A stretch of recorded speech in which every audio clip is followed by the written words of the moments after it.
जय हिंद मेरे डियर साथी। मैं आपका साथी विकास और आज हम देखने वाले हैं आपका प्यारा सा एक विज्ञान का जो रणनीति बनाई गई है। क्या जो आपका 4 मार्च का पेपर होगा कि 4 मार्च का जो आपका पेपर होने वाला है उसके लिए हम एक क्या कर दिए, 2 सेट पेपर तैयार किए। कितना? 2 सेट पेपर तैयार किए गए हैं। उस 2 सेट में से सेट नंबर 1 बी नाम रखा गया, दूसरे का बी नाम रखा गया। अब ये कैसे बनाया गया आपको हम थोड़ा सा बता देते हैं। यदि आप साल भर कुछ भी नहीं पढ़े, हाँ दोबारा बोल रहे हैं, साल भर यदि आप कुछ भी नहीं पढ़े हैं तो ये 2 सेट यानी सेट ए और सेट बी आप अच्छे से सॉल्व कर लेते हैं, तब भी आप 80 से लेके 90% एज इट इज ऐसी से क्या होगा, क्वेश्चन लड़ जाएगा। एक भी क्वेश्चन बाहर से नहीं आने वाला है। क्यों? क्योंकि ये देखा जाए तो कितना, 1-2 सेट नहीं, 2024 के 7 सेट, 2024 के 7 सेट का पेपर और 2023 के 7 सेट पेपर सॉल्यूशन का, यानी इस तरह से देखा जाए तो हमारे पास 14 सेट का पूरा पूरा पोर्शन है। उस पूरे को एनालिसिस करके ये वीडियो बनाया गया है। ठीक है, इसमें क्या क्या इंक्लूड रहेगा, पूरा एक पेपर रहेगा जो आपके सामने हमारे पास एक पेपर है। इसमें हम आज इस वीडियो में इसमें जितने भी 20 टी बहुविकल्पी क्वेश्चन है, ठीक है, सेट ए को हम क्या करेंगे, देखिए हमने 2 सेट बनाया हुआ है। 2 सेट आप अच्छे से यदि देख लेते हैं तो एग्जाम में आप फोड़ के आएंगे, इतना कंफर्म है। ठीक है, और नहीं विश्वास होता तो ऑफलाइन क्लासेस देखिए, ये कोर्स हमारी कोचिंग क्लासेस का नाम है। यहाँ पर विज्ञान में कितना 93 नंबर एज इट इज ये लाए थे बहुत सारे लड़के, कोई 88 नंबर, कोई 80 नंबर, ऐसे ही क्या हो गया, सबसे हाईएस्ट 90 आपका 3 नंबर था। जो हमारे पास गेस पेपर हम अगले साल 2 बनाए थे तो अपलोड नहीं किए थे, हम ऑफलाइन क्लासेस में इसको टेस्ट लिए थे, क्योंकि उसमें 2 साल का पेपर का 7 सेट इसमें, 7 सेट इसमें, टोटल 14 सेट का एनालिसिस करके क्वेश्चन पेपर बनाया गया है। ठीक है, तो इस वीडियो में आपका जैसे पूरा सेट पेपर नहीं रहता उस तरह से ही आपका ये पूरा पेपर सेट रहने वाला है। ठीक है, तो इस वीडियो में आपको सबसे पहले देखिए, ये आपका यहाँ से एमसीक्यू रहेगा, यहाँ से उसके बाद खंड ब में, ठीक है, खंड ब में जिस तरह से फिजिक्स, केमिस्ट्री, बायो, ये तो आपका सेट नंबर 1 है, और आपके सामने दूसरा सेट नंबर आपके सामने यहाँ पर है। दोनों सॉल्यूशन को हम क्या करेंगे, एकदम डिटेल में देखेंगे। तो इस वीडियो में आज हम इसमें जो बहुविकल्पी प्रश्न है, ठीक है, 20 थी बहुविकल्पी प्रश्न, उसको, उसके बाद सेट नंबर 20 का बहुविकल्पी प्रश्न देखेंगे इसको। ठीक है, उसके बाद आपका लाइव क्लासेस लेके पूरा रट्टा मार के आपको क्या कर दिया जाएगा, आपको एकदम से अच्छे तरीके से समझा के आपके माइंड में सेटअप कर दिया जाएगा। ठीक, तो चलिए इसमें हम आज इस वीडियो में 20 एमसीक्यू को एकदम अच्छे तरीके से देखने वाले हैं। उन्हीं क्वेश्चन को इसमें रखा गया जो हर साल पूछे जाते हैं। ठीक, तो चलिए स्टार्ट करते हैं। ऐसा नहीं हम बताएंगे कि अच्छा ये पहले का, दूसरा, तीसरे का, चौथा, ऐसा नहीं, पूरा हल के साथ आपको प्रस्तुत किया जाएगा आपके सामने। ठीक, चलिए स्टार्ट करते हैं। इसमें सबसे पहले आपसे क्वेश्चन क्या पूछा, उत्तल दर्पण से प्रतिबिंब सदैव बनता है। ठीक है, सदैव बनता है, यानी उत्तल दर्पण है तो उसका सदैव प्रतिबिंब बनता है वक्रता केंद्र और एफ के बीच, मतलब एफ मतलब फोकस, और सी और अनंत के बीच में, सी मतलब वक्रता केंद्र और अनंत के बीच में रखा जाए तो, पी और एफ यानी ध्रुव और फोकस के बीच में रखा जाए तो, और किन्हीं यानी कहीं भी रख सकते। अब देखिए कंडीशन आपको बताते हैं, टोटल और टोटल उत्तल दर्पण में देखा जाए तो केवल 2 कंडीशन आपको पढ़ाया गया था। ठीक है, कितना, 2 कंडीशन। सबसे पहले हम दोनों कंसीडर को यहाँ डिस्कस करते हैं। ठीक, ये आपका बिंदु तुम्हारे पास हो गया एफ, इसको क्या बोला जाता है, सी यानी वक्रता केंद्र बोला जाता, और इसको बोला जाता ध्रुव।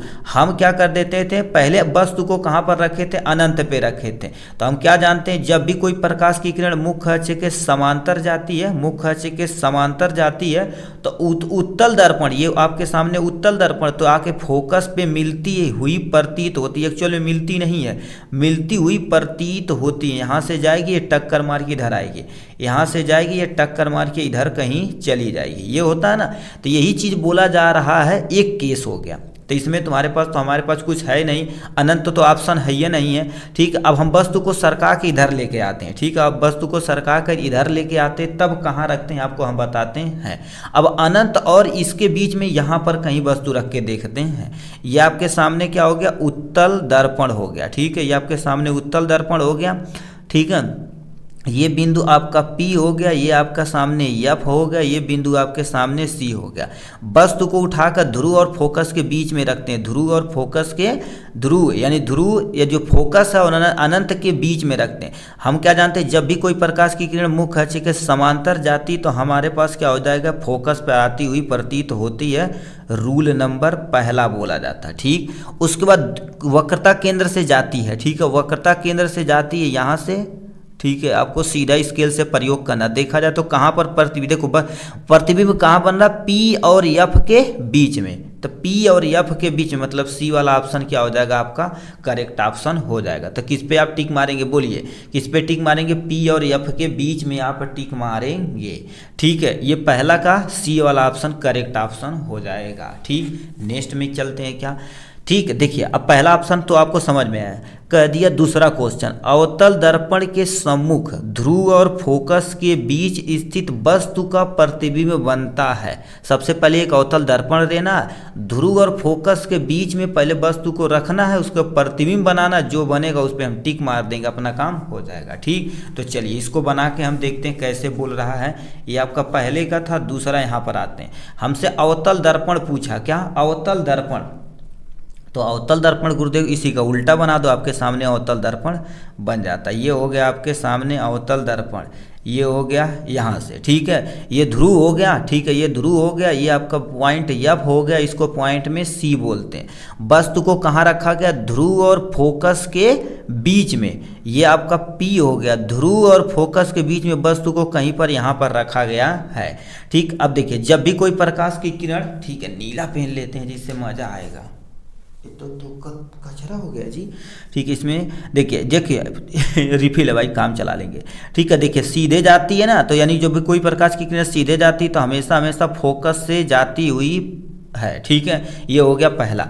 अब क्या होगा, कोई जगह नहीं तो हम क्या कर देते हैं, यहाँ से कोई बिंदु या C से ले जाते हैं। C से यहाँ ले जाते हैं ना, तो तुम्हारे पास इसको यहाँ पर कहीं मिलाते हैं, यहाँ पर कहीं आगे तरफ मिलाते हैं, जहाँ पर मिलेगा यहाँ पर वो कहीं मिल रहा है। अब बताइए, ठीक है, करिए ध्रुव और F के बीच में रखने पर वस्तु का प्रतिबिंब दर्पण के पीछे बनता। क्या बनता, दर्पण का पीछे। अब इधर बनेगा तो जाहिर सी बात तुम्हारे पास क्या बनेगा, आभासी बनेगा। क्या बनेगा, आभासी बनेगा। ठीक, अब बताइए वस्तु देखो ऐसे रखा गया था, उठा के ऐसे रखा गया था, यानी वस्तु का जो प्रतिबिंब बना है तुम्हारे पास सीधा बना हुआ। क्या बना हुआ, सीधा। अब वस्तु देखा जाए तो ना छोटा, वस्तु की तुलना में बहुत बड़ा बना हुआ। कितना बड़ा, बहुत बड़ा बना हुआ। आभासी, सीधा, बड़ा, कहीं ऑप्शन में दिया है। ठीक है, देखिए सीधा आभासी छोटा, तो ये ऑप्शन गलत हो जाएगा। सीधा आभासी बड़ा, यानी बी वाला ऑप्शन क्या हो जाएगा, आपका करेक्ट ऑप्शन हो जाएगा। ठीक है, इतना हो जाएगा इनके बारे में। ठीक, थोड़ा सा छोटा करते का है कि ब्लर हो रहा। ठीक, तो ये हो गया आपका, यानी बी वाला ऑप्शन करेक्ट ऑप्शन हो जाएगा। ठीक, फिर क्या दे रखा है, आकाश के नीले रंग दिखने का कारण क्या है। आकाश के नीले रंग दिखने का कारण क्या, पहला प्रकाश का परावर्तन, प्रकाश का अपवर्तन, प्रकाश का प्रकीर्णन, प्रकाश का विक्षेपण। अब तीनों वर्ड का मतलब समझिए क्या होता है।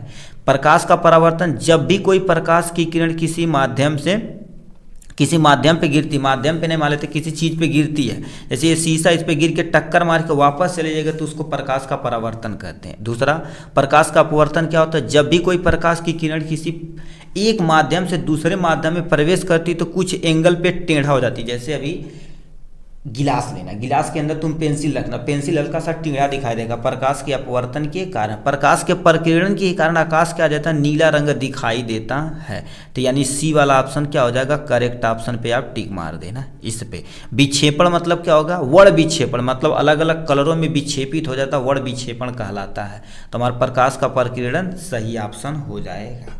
नेक्स्ट में क्या दे रखा है, क्या दे रखा है, एक लेंस वस्तु का प्रतिबिंब आभासी, सीधा और आवर्धित प्रतिबिंब बनाता। आवर्धित मतलब बड़ा प्रतिबिंब बनाता, याद रखना, बड़ा कह दिया। अब देखा जाए तो इस केस में तो आपको कुछ करना ही नहीं है, यानी जो हमारे पास होता है, देखिए कह दिया लेंस, तो अवतल लेंस जो तुम्हारे पास होता वस्तु को बड़ा प्रतिबिंब दिखाई देता, वस्तु का बड़ा प्रतिबिंब दिखाई देता और सीधा करता है, ठीक है, और आवर्धित प्रतिबिंब बनाता। आवर्धित मतलब मैग्नीफाई कर देता है। तो यानी इस पे किस पे टिक मार देंगे, अवतल लेंस पर मार देंगे। अब यानी मान लेते तुमसे उल्टा कह दे, इसी का तुम्हारे पास छोटा आभासी प्रतिबिंब बनाएगा और उल्टा बनाएगा और छोटा बनाएगा तो उत्तल पे मार देना। बट हमसे जो कहा है आभासी, सीधा और आवर्धित प्रतिबिंब, तो अवतल पे आप टिक मार देंगे यहाँ से। ठीक, नेक्स्ट पे आते जो बहुत ही कॉन्सेप्चुअल क्वेश्चन यहाँ पूछा गया है। ठीक, इसे ध्यान से सुनेंगे तभी आप कर पाएंगे, नहीं तो आप कर नहीं पाएंगे, इतना वादा मेरे भाई। अब इसको कैसे करना है, इसको हम करके आपके सामने दिखाते हैं एकदम मजे तरीके से, ठीक है, क्योंकि जब मजे से किया जाएगा तभी आपके माइंड में घुस जाएगा आराम से।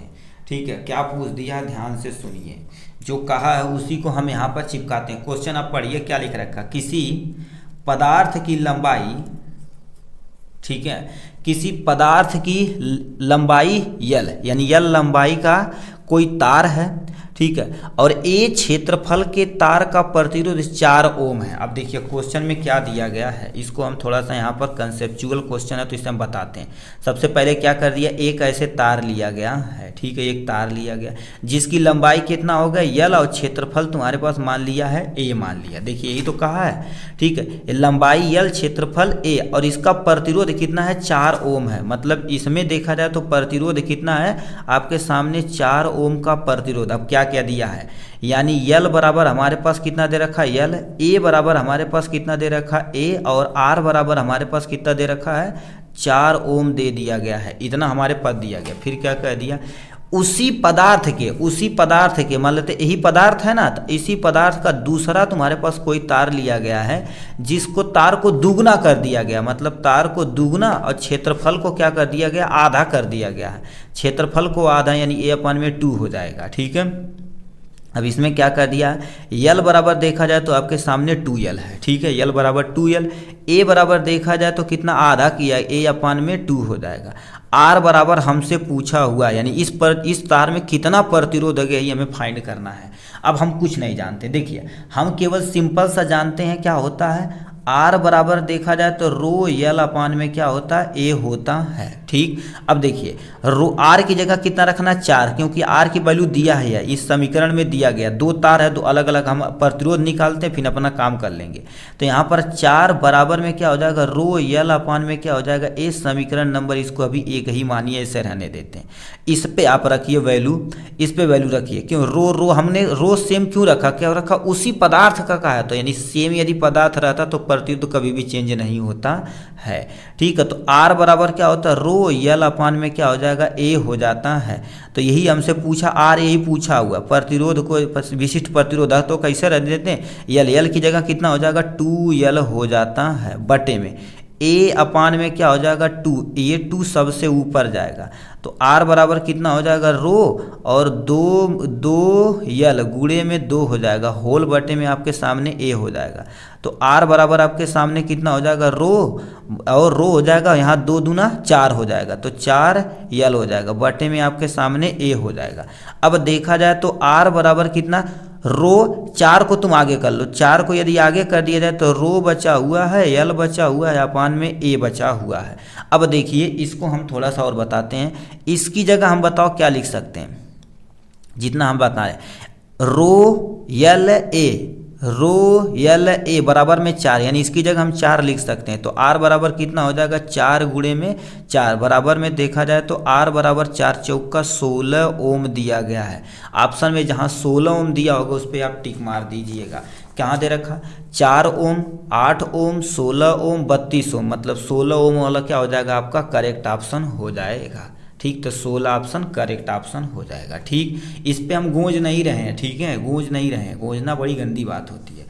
फिर क्या दे रखा, कौन सा लेंस छोटे अक्षरों को पढ़ने के लिए प्रयोग में लाया जाता है, 10 सेंटीमीटर फोकस दूरी का उत्तल लेंस, 10 सेंटीमीटर फोकस दूरी का अवतल लेंस, 20 सेंटीमीटर यानी फोकस दूरी का उत्तल लेंस, या तुम्हारे पास बोल दिया 20 सेंटीमीटर दूरी का अवतल लेंस। अब आपको बता देना चाहते हैं 2 चीज़ हम, याद रखना, कोई भी छोटा वस्तु देखने के लिए हमेशा हमेशा क्या कर देते हैं, उत्तल लेंस का प्रयोग करते हैं। क्या हो जाएगा, उत्तल लेंस का प्रयोग करते हैं। तो ये दोनों ऑप्शन आप भूल जाइए, पहली बात। दूसरा, अब एक चीज़ और बनाते हैं, यदि किसी भी लेंस का पावर यानी पावर जो शक्ति का मान हमेशा हमेशा एफ पर निर्भर करता है, यदि मीटर में है, ठीक है। अब सेंटीमीटर में कन्वर्ट करना रहेगा तो 100 बटे में हो जाएगा आपके सामने सेंटीमीटर हो जाएगा आपके सामने।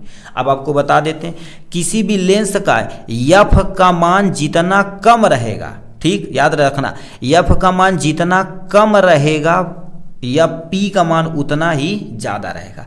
पावर यदि ज़्यादा होगा तो एफ का मान क्या होगा, कम होगा। दोबारा सुनिए, क्योंकि क्या होगा, देखिए इन्वर्सली प्रोपोर्शनल है, यानी एफ का मान तुम घटाओगे तो पी का मान बढ़ जाएगा, पी का मान बढ़ाओगे तो एफ का मान शून्य से घट जाएगा।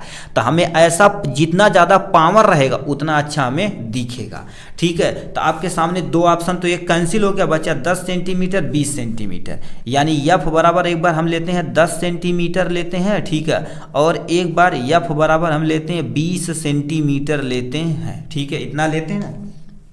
देखिए P बराबर हम क्या बोले, यानी 100 बटे में 10 हो जाएगा, तो 100 बटे में आपके सामने 10 हो जाएगा। ये क्या लिख रहे हैं जी, 10 हो जाएगा।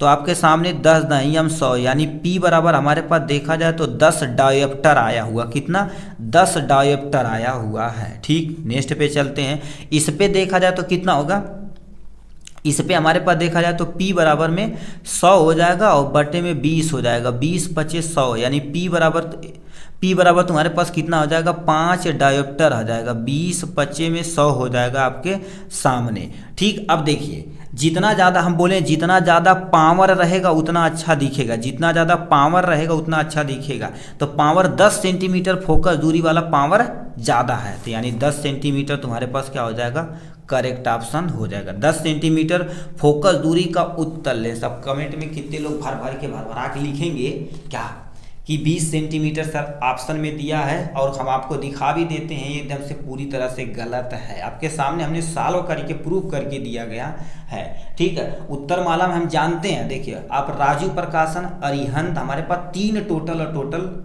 अंसाल, तीनों में देखा जाए, ठीक है। 2 आपका राजू प्रकाशन में तो पूरी तरह से गलत दिया गया है, राजू प्रकाशन में पूरी तरह से गलत दिया गया है। अरिहंत वाले में एकदम से 100% दिया है, 10 सेंटीमीटर फोकस दूरी का उत्तल लेंस, ठीक। तो आँख मूंद के टीचर पे हमेशा नहीं कि मतलब वो तो मिसप्रिंट हो जाती है कहीं, ठीक है, पर टीचर का भी आपको भरोसा करना चाहिए, ठीक है। यानी ए वाला ऑप्शन क्या हो जाएगा, करेक्ट ऑप्शन हो जाएगा। नेक्स्ट में आते हैं, श्वेत प्रकाश को प्रिज्म से गुजरने पर अधिक विचलन कोण वाला रंग होता है, पीला, हरा, नारंगी या पीला, ठीक है, सॉरी नीला। अब ये ऑप्शन में दिया गया है, अब आपको हम बताते चलते हैं। देखिए श्वेत प्रकाश को प्रिज्म पे गिराया जाता है। देखिए सबसे पहले हमारे पास क्या होता है, एक प्रिज्म हो गया, ठीक है। प्रिज्म पे जैसे प्रकाश श्वेत डाली जाती तो 7 कलरों में विभाजित हो जाती, 1 2 3 4 5 6 और इधर 7 कर देते हैं। तो 7 में सबसे नीचे क्या होता है, वायलेट होता है, सबसे ऊपर रेड होता है। तो आपके सामने हम क्या कर देते हैं, विव ग्योर होता है। आपको इसे ऑप्शन रखना याद है। वी मतलब तुम्हारे पास क्या होता है, वायलेट। वायलेट को हम क्या बोलते हैं, बैगनी बोला जाता है, बैगनी। आई से इंडिगो, इंडिगो मतलब जामुनी कलर हो जाता है, ठीक है, ये आपके सामने जामुनी कलर हो जाता है। बी मतलब क्या हो जाएगा, ब्लू यानी नीला कलर हो जाता है, ठीक। उसके बाद यानी जी मतलब क्या हो जाएगा, ग्रीन, ग्रीन मतलब हरा कलर हो जाएगा। वाई मतलब येलो यानी पीला कलर हो जाएगा। और ओ मतलब क्या होगा, ऑरेंज, ऑरेंज कलर मतलब नारंगी कलर हो जाएगा, ठीक है, तो ये नारंगी कलर हो जाएगा, ठीक। आर मतलब रेड यानी लाल कलर हो जाएगा। इतना तुम्हारे पास कलर दिया गया है, ठीक है, इतना कलर दिया गया है, बैगनी, जामुनी, नीला, हरा, पीला, नारंगी, लाल। अब चलिए, यदि बैगनी रहेगा तो बैगनी पे टिक मारेंगे, जामुनी रहेगा तो जामुनी, नीला रहेगा तो नीला। मतलब विचलन कोण समझिए क्या होता है, जो सबसे नीचे होता, सिंपल सा समझिए, विचलन कोण वही सबसे ज़्यादा होता। जो नीचे सबसे ज़्यादा रहेगा तो समझ लो उसका विचलन कोण सबसे ज़्यादा है। अब उल्टा क्वेश्चन में पूछ देगा कि विचलन कोण सबसे कम किसका है, न्यूनतम किसना, तो न्यूनतम किसका है, रेड कलर का है। ठीक है, तो यहाँ पर ऑप्शन में ये इसमें देखिए इधर से जाएंगे, जहाँ पर पहला ऑप्शन मिलेगा उसी पे टिक मार देंगे। तब बैगनी तो हैया नहीं है और जामुनी हैया नहीं है, नीला, मतलब डी वाला ऑप्शन क्या हो जाएगा, करेक्ट ऑप्शन दे दिया गया है। हमेशा रटना नहीं चाहिए। अब कितने लोगों को रटेंगे सर बैगनी बैगनी बैगनी बैगनी बैगनी, अरे गुरुदेव बैगनी तही बनाई करो, तो रोवे लगेंगे। बट कॉन्सेप्चुअल आप कॉन्सेप्ट यदि पकड़े रहेंगे तो आप अच्छे तरीके से कर देंगे, यानी नीला वाला करेक्ट ऑप्शन हो जाएगा। ठीक, अब ये हो गया इनके बारे में। चलिए अब हम क्या कर देते हैं, 8वें नंबर क्वेश्चन की तरफ रुक करते हैं। 8वां नंबर तुमसे क्या पूछ दिया, समीकरण पूरा कीजिए, मतलब ये आपको समीकरण दिया गया है और इस टाइप से क्वेश्चन देखा जाए तो बहुत अच्छे तरीके से आता है आपको। इसमें क्या रखा जाए कि ये बन के तैयार हो जाए। अब टाइम ज़्यादा नहीं लगेगा, अब भन्न से हम आप करके दिखा देंगे। देखिए यहाँ पर यदि हम क्या रखें, C2 यानी CH3OH मतलब मेथिल एल्कोहल हो जाएगा, CH3COOH यही तुम्हारा सिरका फार्मूला एसिटिक एसिड है। C2H5OH रखा जाए या C2H यानी CH3CH2COOH रखा जाए। आपको बता देना चाहते हैं यदि आप यहाँ CH3COOH एसिटिक एसिड यानी फास्फोरस पेंटाक्लोराइड से जब रिएक्शन करता है तो CH3COCl बनाता है, प्लस में POCl3 बनाता है और HCl, मतलब आपको ये वाला उठा के यहाँ पर आपको लिखना पड़ेगा, तो क्या हो जाएगा आपका पूरी तरह से कंप्लीट हो जाएगा। ठीक, तो इसको उठा के आप यहाँ रखेंगे, अपना काम हो जाएगा। नेक्स्ट पे आते हैं 9वां नंबर क्वेश्चन, उभयधर्मी ऑक्साइड किसे कहते हैं। अब उभयधर्मी आप समझिए क्या होते हैं, ऐसे ऑक्साइड, ठीक है, ऐसे मेटल के ऑक्साइड, वो भी जानते हो मेटल के ऑक्साइड, जैसे Al2O3 होता है जो किसके साथ, किसी अम्ल के साथ अभिक्रिया कर सकता है और क्षार दोनों के साथ अभिक्रिया कर सकता है, उसे हम क्या बोलते हैं, उभयधर्मी ऑक्साइड कहते हैं। क्या बोलते हैं, उभयधर्मी ऑक्साइड। एग्जाम्पल में Al2O3 हो जाएगा, ऑप्शन में कहीं दिया है नाइट्रोजन ऑक्साइड, मैग्नीशियम ऑक्साइड यानी Al2O3 P2O5 होता है, तो Al2O3 हो जाएगा, तो यह जाएगा करेक्ट ऑप्शन आपके सामने। ठीक, अब आते हैं किस पे, असंतृप्त हाइड्रोकार्बन है, 1 2 3 4 ऑप्शन दिया गया। अब इसके लिए कंसेप्चुअल तीनों को इसको अच्छे तरीके से समझिएगा। असंतृप्त हमसे कहा है, अब सुनिए, हमारे पास 2 तरह के हाइड्रोकार्बन होते हैं, एक आपके सामने होते हैं असंतृप्त हाइड्रोकार्बन होते हैं और एक आपके पास क्या होता है, कहाँ चला गया जी, संतृप्त हो जाएगा। ठीक है, ये तुम्हारे पास सैचुरेटेड और अनसैचुरेटेड। असंतृप्त मतलब जिसमें चाहे वो डबल बॉन्ड रहे चाहे वो ट्रिपल बॉन्ड रहे, वो असंतृप्त के अंतर्गत आते हैं। संतृप्त में तो मतलब जिसमें कार्बन कार्बन के बीच में सिंगल बॉन्ड आते हो वो आते हैं। अब ऑप्शन में क्या दे रखा, 1 2 3 4 दे रखा। पहला में C2H6 दे रखा है, ठीक है, C2H6 दे रखा है, C2H4 दे रखा है और क्या दे रखा है, CH4 दे रखा है और क्या दे रखा, C3H8 दे रखा। अब देखिए, अब ये हो गया, चाहे सबका डायग्राम आप बना दीजिए, चाहे आपको एक ट्रिक और बताते हैं, यदि कार्बन कार्बन के बीच में सिंगल बॉन्ड रहता तो CnH2n लिखते हैं, CnH2n प्लस में 2 ये आपके पास फार्मूला होता है। यदि कार्बन कार्बन के बीच में देखा जाए तो डबल बॉन्ड होता तो CnH2n आपके सामने फार्मूला होता है। ट्रिपल बॉन्ड रहेगा तो CnH2n माइनस में 2 आपके सामने फार्मूला होता। जो फार्मूले पे बैठी अपने चिपकाइए। इस पे देखा जाए तो क्या होगा, C2 यहाँ 2 रखा जाए तो 2 दूना 4 2 6, मतलब ये देखा जाए तो आपका संतृप्त हाइड्रोकार्बन, तो ये आपका रॉन्ग हो जाएगा, हमसे असंतृप्त पूछा हुआ है। C2H4 यानी इस पे रखा जाए तो आपका काम हो जाएगा। 2 यदि रखा जाए 2 दूना 4, मतलब ये आपके सामने इसके कार्बन कार्बन के बीच में डबल बॉन्ड है।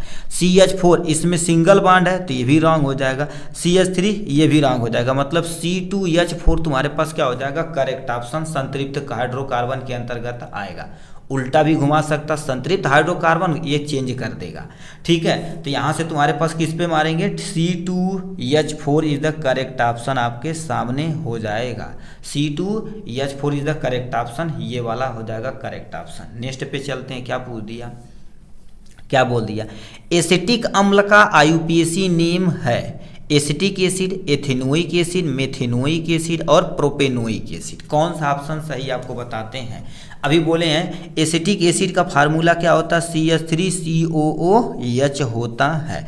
इसका यदि आप थोड़ा सा संरचना बनाएंगे तो कार्बन 3 हाइड्रोजन, 1 2 और नीचे आपके सामने आपके 3 हो जाएगा, कामा C, और यहाँ पर क्या कर देते हैं OH लगा देते हैं, डबल बॉन्ड O लगा देते हैं। अब देखिए इसका आईयूपीएसी नेम कैसे लिखें, 1 कार्बन 2 कार्बन, 2 कार्बन के लिए अब क्या प्रयोग किया जाता है, बेसिक लेवल से बता दिया जाए। इसके लिए अभी सुन लो, आईयूपीएसी नेम का एक प्यारा सा वीडियो हम डालेंगे इसी के डिस्क्रिप्शन के नीचे, आप प्लीज़ उसे देख लीजिएगा। आईयूपीएसी नेम आप चुटकी में करेंगे, इतना वादा है, ठीक है, उस वीडियो को जरूर देख लीजिएगा।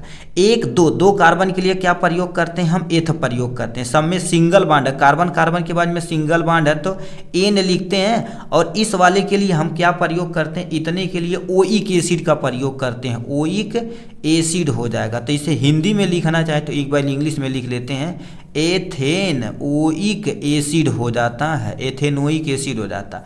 इसे क्या बोलते हैं, एथेनोइक अम्ल हो जाता है। कहीं ऑप्शन में दिया गया उस पर आप टिक मार देना, एथेनोइक अम्ल।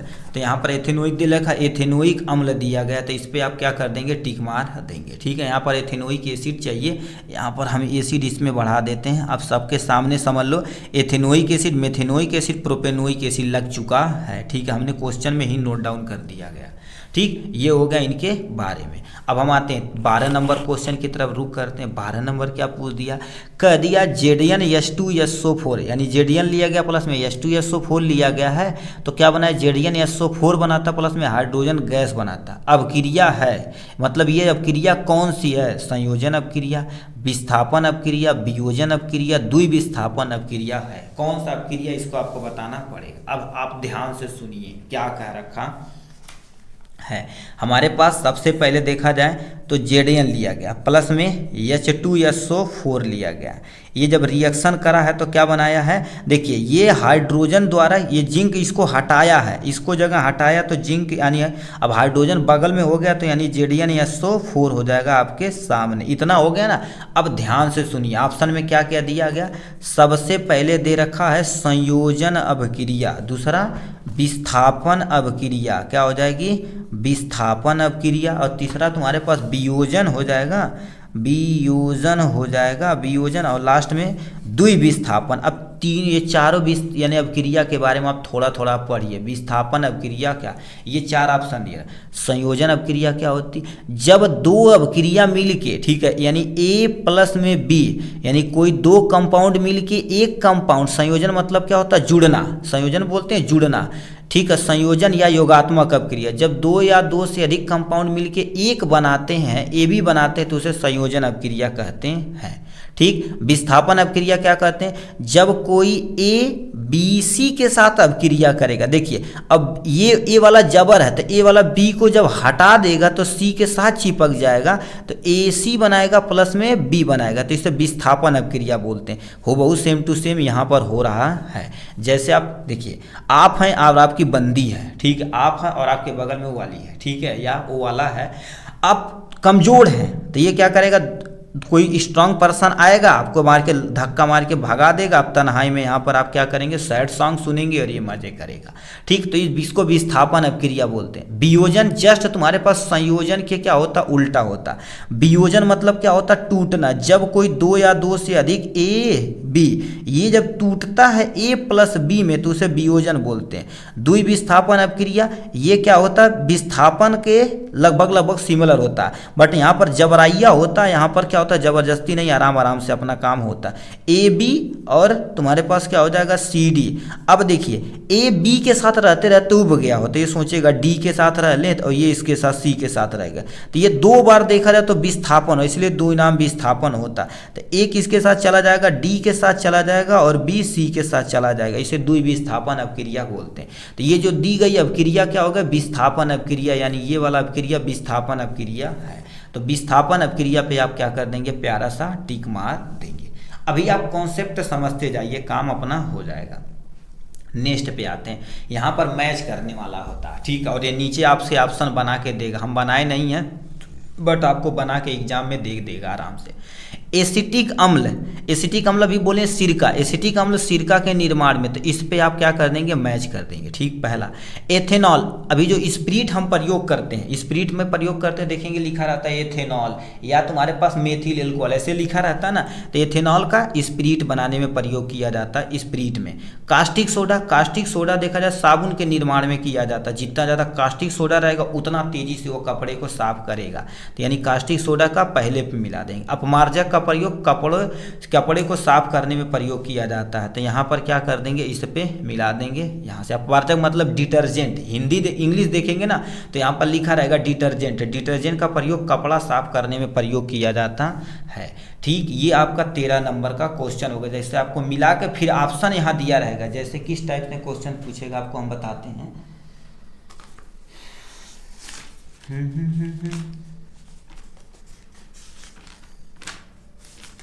मुस्का की हलकी ये गुस्सड़िया ले आदल की। देखिए सामने दे रखा भाई, थोड़ा सा फिजिक्स में है बट आप मैनेज करिएगा। देखिए इस टाइप से क्वेश्चन देगा, सबसे पहले आपको ऐसे मिलाना है, उस मिलाने के बाद आपको क्या करना पड़ेगा, जो ऑप्शन सही रहेगा उस पर आपको टिक मारना पड़ेगा, वैसे मिलाना पड़ेगा। ठीक है, तो इस टाइप मिलान वाला क्वेश्चन एक सेट में कम से कम 2-3 सेट में पूछा जाता, कहीं से उठा के दे सकता है। ठीक है, तो आपका सेट नंबर जब दूसरा देखेंगे, ये सेट 1 है, सेट नंबर जब दूसरा आपको दिखाएंगे तो उसमें भी ऐसे क्वेश्चन एक आध रहेगा। ठीक, नेक्स्ट पे चलाते हैं यहाँ पर, अभी इसे ध्यान से सुनिएगा। तो ये तुम्हारे पास ये फिजिक्स था, ये केमिस्ट्री और ये बायो वाले पोर्शन से है। ये टोटल 7 क्वेश्चन रहते हैं, 7 क्वेश्चन आपको कॉन्सेप्ट बताते हैं। देखिए, यानी फिजिक्स से तुम्हारे पास क्या रहेंगे, टोटल फिजिक्स से आपके टोटल 7 क्वेश्चन, रसायन विज्ञान यानी केमिस्ट्री से देखा जाए तो 6 क्वेश्चन रहेंगे, और जीव विज्ञान से देखा जाए तो टोटल 7 क्वेश्चन रहेंगे। 7 दूनी 14, 6 20, टोटल 20 MCQ आपका हो जाता है इससे। तो यहाँ पर हमारे पास जो पोर्शन है, अब यहाँ से देखा जाए तो आपका बायो वाला पोर्शन है, इसमें भी 7 क्वेश्चन देखना रहता है। कोशिकी प्रक्रम में ऊर्जा मुद्रा होती है, यानी कोशिका के अंदर कौन सी ऊर्जा का प्रयोग किया जाता है, या आप देखेंगे बचपन से पढ़ते होंगे ATP, तो माइटोकांड्रिया, ATP ग्लूकोज या पाइरुवेट होता है, तो यानी ATP होती है। जो ग्लूकोज है ना तो यही ATP में टूटती है। याद रखना, एक ग्लूकोज यदि पूरी तरह से टूटती है, तो हमारे पास 38 ATP निकलती है। कितना? 38 ATP निकलती है। जैसे हमारे दुनिया में पैसा, उसके सेल के अंदर पैसा होता है, यानी मुद्रा होता, बट क्या ATP चिल्लाते हैं भैया ATP लावा, तो एक ग्लूकोज टूटेगा 38 ATP निकालेगा, तो ATP क्या हो जाएगा, इसका करेक्ट ऑप्शन हो जाएगा। नेक्स्ट में क्या लिखा, 15 नंबर, परागकोश में होते हैं। अब देखिए परागकोश देखा जाए तो एक मेल वाला पार्ट होता है, क्या होता है, मेल वाला पार्ट होता है, उसी के अंदर बहुत सारे परागकण भरे होते हैं। क्या होते हैं, परागकोण यानी परागकण भरे होते हैं। तो बाह्यदल, अंडाशय, बीजाणु या परागण यानी परागकण, ये तुम्हारे पास क्या हो जाएगा, परागकण क्या हो जाएगा, इज द करेक्ट ऑप्शन हो जाएगा। नेक्स्ट में क्या दे रखा, मनुष्य में, ठीक है, मनुष्य में वृक्क किस तंत्र से संबंधित है। वृक्क मतलब समझते हो, नहीं समझ में आता तो इसका प्लीज इंग्लिश में थोड़ा सा देख लीजिएगा, क्योंकि बायो में थोड़ा सा नहीं समझ पाएंगे ना तो आप इंग्लिश तुरंत समझ जाएंगे। वृक्क मतलब किडनी होता है, तो किडनी क्या कर देती है, हमारे शरीर में जो भी खराब पदार्थ रहती है तो उसको उत्सर्जन करके हमारे शरीर से बाहर कर देती है। तो कह रहा दे रखा पोषण, ये तो खाने वाला पदार्थ है। श्वसन, सांस लेने में है। उत्सर्जन, तो उत्सर्जन क्या हो जाएगा, आपके सामने करेक्ट ऑप्शन हो जाएगा, यानी उत्सर्जन आपका सही ऑप्शन हो जाएगा। ठीक, परिवहन जो हृदय से संबंधित है, यहाँ से हो जाएगा। नेक्स्ट में क्या लिख रखा, वायुमंडल की, ठीक है, वायुमंडल की ओजोन परत, वायुमंडल की ओजोन परत पृथ्वी को बचाती है। अब देखिए वायुमंडल, ओजोन परत क्या होता है, आपके देखिए ध्यान से सुनिए। यहाँ पर ये हमारे पास क्या हो गया, पृथ्वी के ऊपर एक ऐसे चद्दर पाई जाती है, जिस चद्दर को हम क्या बोलते हैं, ओजोन परत बोलते हैं। वो भी किस मंडल पे रहता है, समताप मंडल पे हमारे एक परत रहती है जिसे हम ओजोन परत कहते हैं। सूर्य से आने वाली यूवी किरण मतलब परावैंगनी किरण से हमारी पृथ्वी को ये बचाता है। ओजोन बहुत ही इंपॉर्टेंट है और इसको हम क्या करें धीरे धीरे। देखिए ओजोन परत को डैमेज करने वाला एक हमारे पास होता है क्लोरोफ्लोरोकार्बन, याद रखना CFC। और ये भी इंपॉर्टेंट पोर्शन है कि यानी ओजोन का क्षय कौन गैस करती है, क्लोरोफ्लोरोकार्बन करती है। और ओजोन किस किस गैस से बचाती है आपको, हमें जानते हो किससे बचते हैं, तो यूवी रेज से बचाती है। किससे, यूवी रेज से बचाती है। और इसको गैस डैमेज करने वाला गैस का नाम क्लोरोफ्लोरोकार्बन है। ठीक है, 2 क्वेश्चन आपका इससे बना आपका। ठीक है, तो यहाँ पर क्या हो जाता है, ओजोन परत हमसे बचाती है पराबैंगनी किरणें जिसे हम यूवी रेज के नाम से जानते हैं। ठीक, अल्ट्रावायलेट रेज होती है, तो इस पे टिक मार देंगे यहाँ से। ठीक, मेंडल ने अपना प्रयोग किया था, मतलब मेंडल देखा जाए तो अब मेंडल को क्या बोला जाता है मेरे भाई, ध्यान से बताइए। मेंडल को अनुवांशिकता का जनक माना जाता है, अनुवांशिकता का जनक माना जाता है, यानी पापा माना जाता है उनको। ठीक है, जैसे हमारे पापा होते हैं, उससे अनुवांशिकता के पापा कौन है, मेंडल जी हैं। मेंडल ने अपना प्रयोग किया था। अब इसमें बहुत सारे लोग आँखियाँ बुझी बांधेंगे मटर उत्पादन के लिए, तो भनने से आपका गलत हो जाएगा, तो मटर की तरह गोलियां देगा टीचर भी। ठीक है, मटर पे केवल एक्सपेरिमेंट किए थे अपने वंशागत गुणों को देखने के लिए, यानी मेंडल ने अपना प्रयोग किया था वंशागत गुणों के अध्ययन के लिए किया था। क्या किया था, वंशागत गुणों के अध्ययन के लिए किया था, कोई नहीं, या मटर उत्पादन या चावल उत्पादन के लिए। अब कितने लोग मटर पे मानेंगे, क्योंकि मटर हमारे सिलेबस में है, लोगों को लगेगा मटर मटर मटर, तो मटर पे नहीं मारना है। 30 रुपये किलो इस समय है। ठीक है, कचालू बना खाइए, आलू खन के खेत से बकायदा, देहात में तो इस समय धड़ाधड़ चल रहा है।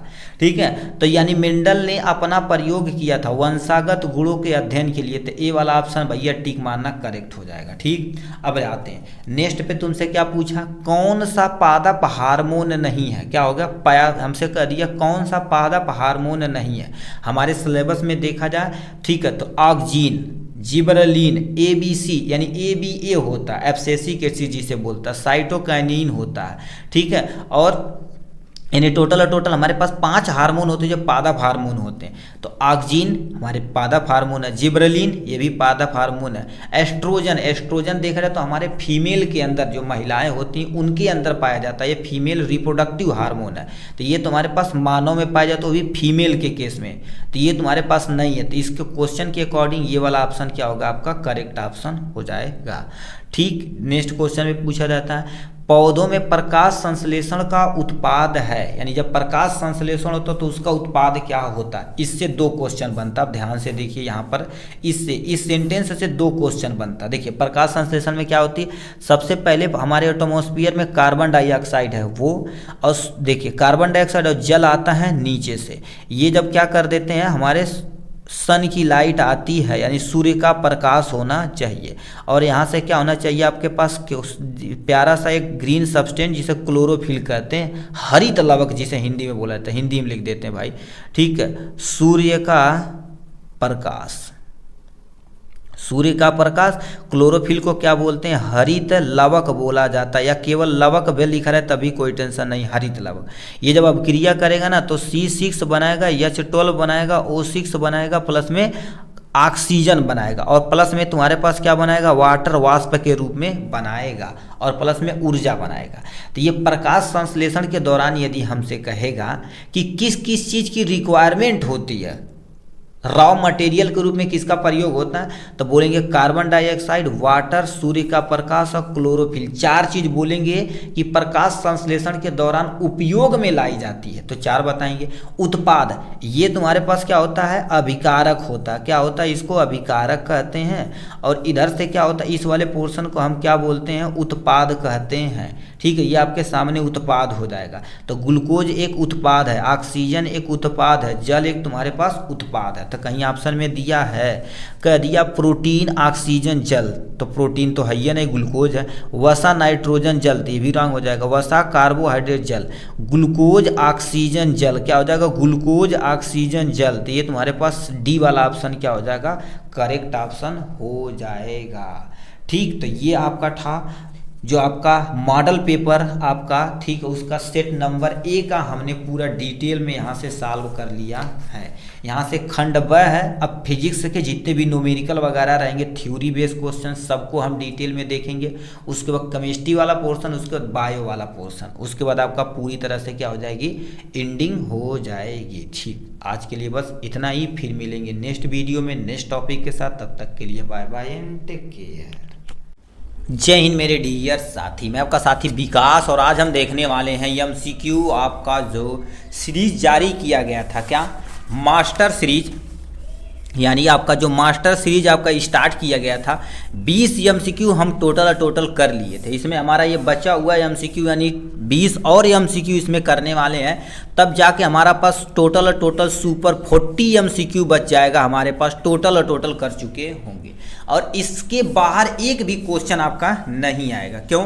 क्योंकि ये देखा जाए सुपर 40 क्वेश्चन जो आपके एमसीक्यू बनाए गए हैं, उस टोटल 7 सेट और प्लस में 7 सेट 14 सेट पेपर को एकदम एनालिसिस करके ये क्वेश्चन बनाए गए हैं। ठीक है, तो प्लीज़ आप ये 40 एमसीक्यू प्लीज़ जरूर देखिएगा। इसका पहले वाला यदि नहीं देखेंगे तो आप उसे देख लीजिएगा, ठीक है, नहीं तो दोनों को एक ही में कंबाइन करके हम अपलोड कर देंगे, ऑलरेडी आप देख चुके हैं।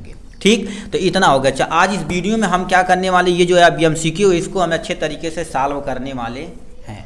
ठीक, थोड़ा सा देखिए, 20 एमसीक्यू है और 20 एमसीक्यू और था। ठीक है, दोनों को हमने कर लिया है। ये तो आपका सेकंड है। ठीक है, ये अब तो कोचिंग क्लासेस है जो ऑफलाइन क्लासेस चलती है टीचर कॉलोनी में, खलीलाबाद, संत कबीर नगर। ठीक है, तो ये होगा। अब इसमें होता क्या है, ध्यान से पहले क्वेश्चन वर्ड सुनिए एकदम अच्छे तरीके से। क्या दिया है, सबसे पहले पूछ दिया है, दूरदृष्टि दोष के निवारण के लिए उपयुक्त लेंस होता है। देखिए, हमारे पास टोटल 3 दृष्टियाँ होती हैं दोष में। सबसे पहले निकट दृष्टि दोष, दूर दृष्टि दोष और जरा दृष्टि दोष। तो इसमें कह दिया है दूर दृष्टि दोष निवारण के लिए क्या होता है, उत्तल लेंस का प्रयोग किया जाता है। किसका प्रयोग किया जाता है, उत्तल लेंस। ऑप्शन में कहीं दिया है अवतल लेंस, उत्तल लेंस, दुई फोकस लेंस, जरा दृष्टि दोष में कोई नहीं। तो यहाँ पर क्या हो जाएगा, दूर दृष्टि दोष निवारण के लिए उत्तल लेंस का प्रयोग करते हैं, तो उत्तल lens is the correct option हो जाएगा। नेक्स्ट में चलते हैं। अब दूर दृष्टि दोष होता क्या, दूर दृष्टि दोष ऐसा दोष जिसमें दूर की वस्तु स्पष्ट दिखाई देती बट निकट की वस्तु स्पष्ट नहीं दिखाई देती, तो इसे दूर दृष्टि दोष बोला जाता है। ठीक है, तो दूर दृष्टि दोष निवारण के लिए किस लेंस का प्रयोग करते हैं, उत्तल लेंस का प्रयोग करते हैं।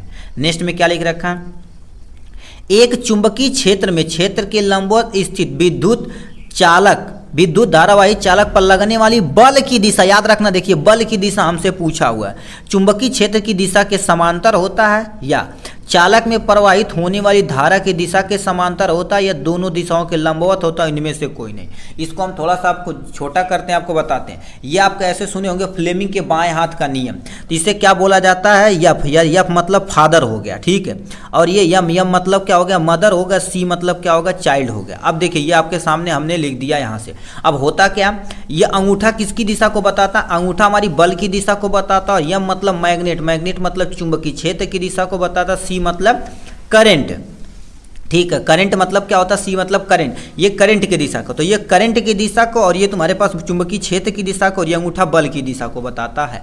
तो एक दूसरे के दोनों देखा जाए तो लंबवत है, लंबवत रहेंगे। तो फ्लेमिंग के बाएं हाथ का नियम कहता है तीनों अंगुलियों को इस प्रकार फैलाइए कि एक दूसरे के लंबवत हो। तो 1 और 2 दूसरे के लंबवत बल है, ठीक है, बल इसके क्या होता है, लंबवत होता है। तो कहीं ऑप्शन में दिया दोनों दिशाओं के लंबवत, ये तुम्हारे पास क्या हो जाएगा, करेक्ट ऑप्शन, यानी सी वाला ऑप्शन क्या होगा, करेक्ट ऑप्शन हो जाएगा। ठीक है, नेक्स्ट में क्या लिख रखा, किसी भी लेंस की क्षमता की इकाई होती है मीटर प्रति मीटर, मीटर पर सेकेंड, इनमें से कोई नहीं। आपको बताते हैं लेंस का, ठीक है, क्षमता का आपको फार्मूला पहले पता होना चाहिए। क्षमता का फार्मूला क्या होता भाई, कहीं दिया कोई, देखिए क्षमता का फार्मूला क्या होता, P बराबर 1/F मीटर में होता। तो इसका जो मात्रक होता प्रति मीटर, यानी प्रति मीटर आपका जो भी ऑप्शन रहेगा आपका सही हो जाएगा। क्या होगा, प्रति मीटर, कहीं ऑप्शन में दिया है। तो यहाँ पर क्या हो जाएगा, किसी भी लेंस की क्षमता की इकाई, क्षमता मतलब पावर, पावर की जो फार्मूला होता है आप जानते हैं, P बराबर क्या होता है, 1/F मीटर में होता, तो यानी प्रति मीटर, मीटर प्रति मीटर, मीटर पर सेकेंड, इनमें से कोई नहीं, तो प्रति meter is the correct option हो जाएगा। नेक्स्ट में क्या लिखा है, किसी विद्युत चालक का प्रतिरोध किन बात पर निर्भर करता, प्रतिरोधक यानी प्रतिरोध पूछा, आर की वैल्यू होती। देखिए अब आर का फार्मूला क्या होता, आर इक्वल टू क्या होता, रो यल अपान में क्या होता, ए होता है। आपके सामने ये प्यारा सा फार्मूला होता है। ठीक, किसी चालक का प्रतिरोध लंबाई पर निर्भर करता, अनुप्रस्थ काट का क्षेत्रफल पर निर्भर करता और विशिष्ट प्रतिरोधकता पर निर्भर करता, यानी 3 चीज़ों पर निर्भर करता और चालक के पदार्थ पर भी निर्भर करता है। तो ऑप्शन में क्या दे रखा है, तार की लंबाई यानी यह लंबाई पर निर्भर करता, हमसे पूछा नहीं निर्भर करता है। चालक के पदार्थ के घनत्व पर, इस पे भी निर्भर करता है। चालक के अनुप्रस्थ काट यानी क्षेत्रफल पर निर्भर करता, आकार पर निर्भर नहीं करता है। तो यानी ये वाला ऑप्शन क्या होगा, आपका करेक्ट ऑप्शन हो जाएगा। नेक्स्ट में क्या लिख रखा है यहाँ 5वां नंबर, किसी विद्युत धारावाही चालक के कारण उत्पन्न चुंबकीय क्षेत्र की दिशा ज्ञात करने के लिए किस नियम का प्रयोग करते हैं। अब देखिए ध्यान से क्वेश्चन पूछा, धारावाही चालक के कारण उत्पन्न चुंबकीय क्षेत्र, हमसे कहा क्या पूछा, चुंबकीय क्षेत्र। अब आपको छोटा करके हम बताते हैं। देखिए ये आपके सामने एक प्यारा सा पेन हो गया, इसको तुम चालक तार मानो और इसको तुम ऐसे पकड़िए। देखिए ऐसे पकड़ेंगे ना, तो ये जो बताइए ये हमारी चारों उंगलियां क्या होती है, चुंबकीय क्षेत्र की दिशा को बताती है और अंगूठा क्या होगा, बल की दिशा को बताता है। ठीक है, करंट की दिशा को बताता है। ठीक है, फ्लेमिंग के बात हाथ करना, ये अंगुष्ठ का नियम ये चुंबकीय क्षेत्र को बताता है। तो यहाँ पर क्या लिख रखा, किसी धारावाही चालक के कारण, ये आपके सामने धारावाही चालक होगा, इसको ऐसे पकड़ेंगे तो ये चुंबकीय क्षेत्र को और ये बल की दिशा को बताता है। ठीक है भाई, बल नहीं थोड़ी भाई, करंट की दिशा को बताता, धारा की दिशा को बताता, करंट इसमें नहीं है। तो फ्लेमिंग के दाएं हाथ का नियम, तो दाहिने हाथ के अंगुष्ठ का नियम, तो ये वाला ऑप्शन क्या हो जाएगा, करेक्ट ऑप्शन हो जाएगा। नेक्स्ट में क्या लिखा, किसी परिपथ में लगे विभवांतर, याद रखा विभवांतर को स्थिर रखते हुए परिपथ के प्रतिरोध को 3 गुना कर दिया जाए, प्रतिरोध को 3 गुना कर दिया जाए तो धारा का तुम्हें गणना करना पड़ेगा, धारा की आपको गणना करनी पड़ेगी। अभी कैसे करेंगे ध्यान से सुनिए। देखिए ओम के नियमानुसार, क्या जानते हैं, V बराबर हम क्या जानते हैं, IR जानते हैं। ठीक, अब धारा पूछा तो धारा इधर आएगा तो धारा बराबर क्या हो जाएगा, V बटे में R हो जाएगा, ये आपके सामने हो जाएगा। फिर V को तुम्हें स्थिर रखना, V को यानी कांस्टेंट रखना पड़ेगा। ठीक है, तो V को उड़ा देंगे तो I बराबर क्या हो जाता है, हमारे पास टोटल और टोटल देखा जाए तो 1 बटे में R हो जाता है, यानी डायरेक्टली प्रोपोर्शनल होता है। अब प्रतिरोध को 3 गुना कर दिया जाए तो 1 हो जाएगा, ऐसे करके 1 बटे 3 R कर दिया जाए। यदि 3 R कर दिया, थोड़ा सा दूर करके लिखा जाए तो I बराबर कितना हो जाएगा, I बराबर में नहीं 1 बटे में 3 R हो जाएगा, यानी I इसका क्या हो जाएगा, 1/3 हो जाएगा। क्या हो जाएगा, 1/3। यदि 1/3 होगा तो कहाँ दे रखा है, 1/3, मतलब ये वाला ऑप्शन सही हो जाएगा। यदि कह देगा दुगुना होगा तो यहाँ पर आधा हो जाएगा। ठीक है, यहाँ पर मान लेते 4 गुना हो जाएगा तो तुम्हारे पास क्या हो जाएगा, आप जानते रहते 1/4 कर देंगे, भरने से आंसर आ जाएगा। ठीक, इसमें हो जाएगा। नेक्स्ट में क्या दे रखा है, कॉलम A कॉलम B से मिलाइए, मतलब कॉलम A कॉलम B से आपको मिलाना पड़ेगा। देखिए ओम किसका मात्रक, प्रतिरोध का मात्रक, तो इस पे मिला देंगे। वाट किसका मात्रक, शक्ति का मात्रक, इस पे मिला देंगे। एम्पियर किसका मात्रक, धारा का मात्रक, इस पे मिला देंगे। वोल्ट किसका मात्रक है, विद्युत विभवांतर का मात्रक। अब यहाँ से आपको 4 ऑप्शन देगा जो हमने नहीं लिखा है, बट आपको ऐसे ही करना है। ठीक, इससे भी क्वेश्चन पूछा था, विद्युत विभवांतर का मात्रक वोल्ट होता, विद्युत धारा का मात्रक एम्पियर होता, विद्युत शक्ति का मात्रक वाट होता, ओम का विद्युत प्रतिरोध का मात्रक क्या होता, ओम होता है। ठीक है, तो इसी तरह से आपको क्या कर देना है, बता देना है। ठीक है, चलिए नेक्स्ट में चलते हैं। क्या दे रखा है, नेक्स्ट पे आ जाते हैं। क्या बोल दिया, एल्कीनों के समान सूत्र क्या होते हैं। एल्कीन का देखा जाए तो एल और यहाँ पर क्या हो जाएगा ANE। एल्कीनों का समान सूत्र क्या होता है, CnH2n और प्लस में आपके सामने क्या होता है, 2 होता है। ये आपके सामने फार्मूला होता है। तो क्या दे रखा, CnH2n -2, तो ये एल्काइन का होता है। ये देखा जाए तो एल्केन का फार्मूला यही है। और ये तुम्हारे पास एल्कीन का होता है, एल्कीन ENE रहता है और इसमें ANE रहता है और इसमें YNE रहता है। ये स्पेलिंग नहीं समझ में आता ना तो इसका इंग्लिश वर्जन देख लेना थोड़ा सा IUPAC में, तो आपका ज़्यादा क्लियर हो जाएगा। ठीक है, नेक्स्ट में क्या दे रखा, कौन सी धातु कमरे के ताप पर ठोस अवस्था में नहीं पाई जाती है, मैग्नीशियम, मरकरी, कॉपर या एल्युमिनियम। आपको बता देना चाहते हैं एक ही धातु है मरकरी। मरकरी क्या होगा, कमरे के ताप पर द्रव अवस्था में पाई जाती है। तो ये पूछेगा, ऐसे पूछ सकता कमरे के ताप पर कौन सा ठोस है, ठीक है, कौन सा पदार्थ है जो द्रव अवस्था में पाया जाता है, तो किस पे मारेंगे आप, मरकरी पे मारेंगे। इसमें करिए उल्टा, ठोस नहीं है तो किस पे मारेंगे आप, मरकरी में तब भी पे मारेंगे। ठीक है। नेक्स्ट में क्या दे रखा, समजाति श्रेणी है। समजाति श्रेणी क्या होती है, ऐसी श्रेणी जो एक ही समूह के अंतर से आते हैं, ठीक है, एक ही समूह के अंतर्गत आते हैं, चाहे वो एल्केन से आए, चाहे एल्काइन से आए, कुछ से आए, उससे लेना देना नहीं, मतलब सिमिलर तरफ से आने चाहिए, ठीक, तो उसे हम समजाति श्रेणी कहते हैं। तो समजाति क्या दे रखा, CnH2 यानी क्या दे रखा, C2H4 दे रखा। ये देखा जाए तो किससे निर्भर है। अब इसके लिए थोड़ा सा हम आपको बताते हैं, इसको साइड में करते हैं। समजाति श्रेणी पर हम यहाँ पर मान लेते टिप्पणी आपसे पूछे तो कैसे लिखेंगे।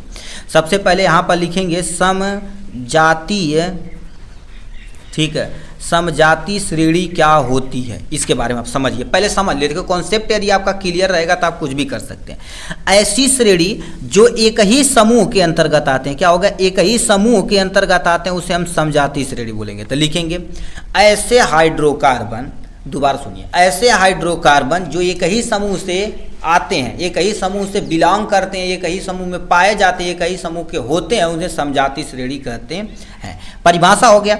अब यहाँ से क्या लिखेंगे, समजाति श्रेणी में, समजाति श्रेणी में एक ही हो। अब समजाति श्रेणी में कितने का अंतर होता है, यानी H2 यानी 2 दूना 4, 2 इतने का अंतर होता है, ठीक, इतने का अंतर होता है। मतलब एक समजाति श्रेणी में दूसरे समजाति श्रेणियों का जो अंतर होता है, इतने का अंतर होता है। इनके अणुभारों का अंतर कितना होता है, 14 AMU होता है। पहले परिभाषा, ये 2 प्रॉपर्टी लिख देंगे, यहाँ पर क्या लिख देंगे आप, उदाहरण लिख देंगे, ठीक है, अपना काम हो जाएगा, ठीक है। तो इसी तरह से लिखना है। पहले परिभाषा, समजाति श्रेणी किसे कहते हैं, ऐसा हाइड्रोकार्बन जो एक ही समूह से यानी आते हैं, उसे समजाति श्रेणी बोलते हैं। यानी 2 समजाति श्रेणी में, एक ही समजाति श्रेणी में जो तुम्हारे पास 2 चीज आते हैं, क्या 2 कोई हाइड्रोकार्बन आते हैं, उनके कार्बन के बीच में अंतर कितना होना चाहिए, इतने का अंतर होना चाहिए। अणुभार कितना होना चाहिए, इतने का भी अंतर होना चाहिए।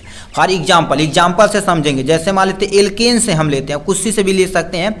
एल्केन का क्या होता है, C2 मान लेते हैं, C2 हो जाएगा, H6 हो जाएगा, 1 हो गया, CH4 हो जाएगा। अब बताइए इसमें अंतर कितना है, 1 कार्बन 2 कार्बन, तो यहाँ पर 2 कार्बन 1 कार्बन, यहाँ पर कितने का अंतर, 2, मतलब CH2 का अंतर है। अब मान लेते हैं और लिखना चाहें तो यहाँ पर कितना लिख सकते हैं, C3 लिख देंगे, 6 दूना 8 लिख देंगे, ठीक है, 6 दूना 3 दूना 6 होता है, 6 दूना 8 हो जाएगा। तो ये होगा, तो इसके और इसके बीच में देखा जाए तो कितना हो जाएगा, CH2 का अंतर, इनके बीच में देखा जाए तो CH2 का अंतर। तो कोई 1-2 एग्जाम्पल देके आप समजाति श्रेणी को खत्म कर दीजिएगा। अब तो समझ गए होंगे समजाति श्रेणी किसे कहते हैं। तो इसमें दे रखा CN यानी 4 दूना 8, ये तुम्हारे पास क्या हो जाएगा, 4 दूना 8, ये एल्कीन से है, ठीक है, तो ये हो जाएगा, ये एल्केन से, तो एक गलत हो जाएगा। C4 ये एल्केन से, ये भी एल्केन से ग्रुप, मतलब ये कई ग्रुप से है, तो ये वाला ऑप्शन क्या हो जाएगा आपके सामने करेक्ट हो जाएगा। 11 नंबर क्वेश्चन क्या पूछा, शुद्ध जल का pH होगा, 1 होगा, 3 होगा, 7 होगा, या आपके सामने 13 होगा। शुद्ध जल का pH एक्चुअल में देखा जाए तो क्या होता, उदासीन होता, क्या होता भैया, उदासीन होता है। तो किस पे मार देंगे, 7 वाले ऑप्शन पे टिक मार दीजिएगा आप यहाँ से। नेक्स्ट में क्या दे रखा है, कार्बोनेटेड अयस्क को सीमित वायु में उच्च ताप पर गर्म करके ऑक्साइड प्राप्त करने की क्रिया को क्या कहते हैं। आपको बता देना चाहते हैं, जब भी किसी धातु कार्बोनेट को, ठीक है, धातु कार्बोनेट को उच्च ताप पर, किस पे, उच्च ताप पर गर्म किया जाता है, ठीक है, जब किसी धातु कार्बोनेट को उच्च ताप पर गर्म किया जाता है और वायु होना चाहिए, देखो वायु होना चाहिए, ठीक है, वायु होना चाहिए, तो उसे क्या बोला जाता है भाई, बोलिए, भर्जन या निस्तापन। चलो इस दोनों को काट देते हैं, तो होगा नहीं। अब बताइए कमेंट बॉक्स में, देखिए कितने लोग पीट देते हैं, ठीक है, निस्तापन या भर्जन आप लिख दिए होंगे, ठीक है, उसे क्या बोलते हैं, निस्तापन बोलते हैं। क्या बोलते हैं, निस्तापन बोलते हैं। एक क्वेश्चन आप यहाँ नोट करिए, जरा लिख के दिखाइए। जब किसी धातु ये कार्बोनेट है, धातु सल्फाइड को, जब किसी धातु सल्फाइड को ऑक्सीजन की अनुपस्थिति में गर्म किया जाता है, ठीक है, तो उसका ऑक्साइड बनता है, यानी धातु का ऑक्साइड बनता है। क्या बनता है, धातु का ऑक्साइड बनता है, और प्लस में तुम्हारे पास क्या बनता है, उसी का सल्फर, ये तो सल्फाइड है ना, तो सल्फर डाइऑक्साइड बनता है। इस प्रक्रिया को क्या कहते हैं, इस प्रक्रिया को क्या कहते हैं, इस कमेंट बॉक्स में आप लिख के दिखाएंगे भाई में, ठीक है, तो इसको आप लिख के दिखाएंगे। नेक्स्ट में क्या देखा, 1 बिलियन लाल लिटमस को नीला कर देता, एक ऐसा बिलियन है जो लाल लिटमस को नीला कर देता, तो उसे हम क्या बोलते हैं, क्षार बोलते हैं। तो क्षार का pH कितना होता है, 7 से आगे जाता, 7 से इधर 14 के बीच में होता, 7 से 14 के बीच में होता है। तो ये अम्ली मतलब ये वाला ऑप्शन क्या हो जाएगा आपके सामने, करेक्ट ऑप्शन हो जाएगा, ठीक है। 13 नंबर का D सही है आपके सामने। ठीक है, नेक्स्ट पे आ जाते हैं, इस पे आ जाते हैं। अब क्या लिख रखा, एक लिंगी फूल का उदाहरण है। एक लिंगी फूल ऐसे फूल होते हैं जो जिसमें चाहे नर हो चाहे मादा, उसे एक लिंगी बोला जाता है, एक लिंगी बोला जाता है। तो एक लिंगी तुम्हारा एग्जाम्पल है क्या, पपीता, तो ये वाला करेक्ट ऑप्शन हो जाएगा। नेक्स्ट में क्या लिखा, हाइड्रा में प्रजनन होता है। देखिए हाइड्रा में देखा जाए तो मुकुलन के द्वारा उसमें प्रजनन होता है। किसके द्वारा, मुकुलन में द्वारा होता है हाइड्रा, तो ये मुकुलन क्या हो जाएगा, करेक्ट ऑप्शन हो जाएगा। ठीक है, नेक्स्ट में क्या लिख रखा, मादा जनन तंत्र के किस भाग में लूप स्थापित किया जाता है। ठीक है, दोबारा क्वेश्चन सुनिए, मादा जनन के किस भाग में लूप स्थापित किया जाता है। अब देखिए मादा जनन, आप थोड़ा सा ऐसे करके यहाँ से देखे होंगे, ठीक है, तो यहाँ से क्या कर देंगे, ऐसे करके यहाँ हो जाएगा। ठीक है, ये आपका क्या हो जाएगा, मादा जनन का पार्ट हो जाएगा। ठीक है, तो इनके अंदर यहाँ एक लूप होता था, ऐसे कापर टी होता है, इसी के अंदर लूप स्थापित किया जाता है। इस वाले पोर्शन को क्या बोलते हैं, गर्भाशय बोला जाता है। क्या होगा, गर्भाशय। अंडाशय, अंडवाहिनी, गर्भाशय, तो गर्भाशय इज द करेक्ट ऑप्शन हो जाएगा। ठीक, नेक्स्ट में क्या दे रखते हैं, 7वां नंबर, पौधों में फ्लोएम का कार्य होता है, यानी पौधों में फ्लोएम का काम होता है। यफ से फ्लोएम, यफ से समझिए फूड, फूड मतलब खाना होता है। ठीक है, तो फ्लोएम क्या करता है, जल व खनिज पदार्थों का परिवहन करता है। नो, ये किसका काम है भैया, जाइलम का काम है। किसका काम है, जाइलम का, और ये भी ऑप्शन में क्वेश्चन पूछा गया है। तो फ्लोएम की जगह जाइलम लगाए तो पहला ऑप्शन करेक्ट हो जाएगा। बट यदि कहेगा फ्लोएम की जगह तुम्हारे पास क्या करना पड़ेगा, ठीक है, फ्लोएम की जगह यदि कहेगा तो हमें क्या करना पड़ेगा, खाद्य पदार्थों का परिवहन, तो यानी ये वाला ऑप्शन क्या हो जाएगा, आपका करेक्ट ऑप्शन हो जाएगा। नेक्स्ट में क्या लिख रखा है, 18 नंबर, कौन सा आहार श्रृंखला का निर्माण करता है। आहार श्रृंखला मतलब सबसे पहले कोई एक उत्पाद होना चाहिए। जैसे घास हो गया, घास अपना भोजन स्वयं बनाता है। घास को कौन खाएगी, हमारे पास बकरी खा जाएगी। ठीक, बकरी को कोई एक मानव यानी आदमी के द्वारा खा लिया जाएगा। ठीक है, आदमी के द्वारा खा लिया जाएगा, तो घास हो जाएगा, बकरी मानव, तो कहीं दिया घास बकरी मानव, तो ये वाला ऑप्शन क्या होगा, करेक्ट ऑप्शन हो जाएगा। नेक्स्ट में क्या लिख रखा, 19 नंबर, कौन मानव में मादा जनन तंत्र का भाग नहीं है। याद रखना, मादा जनन तंत्र का भाग नहीं है। अंडाशय, तो ये अंडाशय इसको बोलते हैं। इस वाले को क्या बोलते हैं, डिम्बवाहिनी, या आपको फैलोपियन ट्यूब बोला जाता है। इसे गर्भाशय बोला जाता है, सर्विक्स यानी वेजाइना होता है। ठीक है, तो ये तुम्हारे पास क्या दे रखा है, शुक्रवाहिनी, डिम्बवाहिनी, गर्भाशय, ये तुम्हारे पास शुक्रवाहिनी मेल में पाया जाता है, जो शुक्राणु को एक स्थान से दूसरी जगह स्थानांतरण करता है।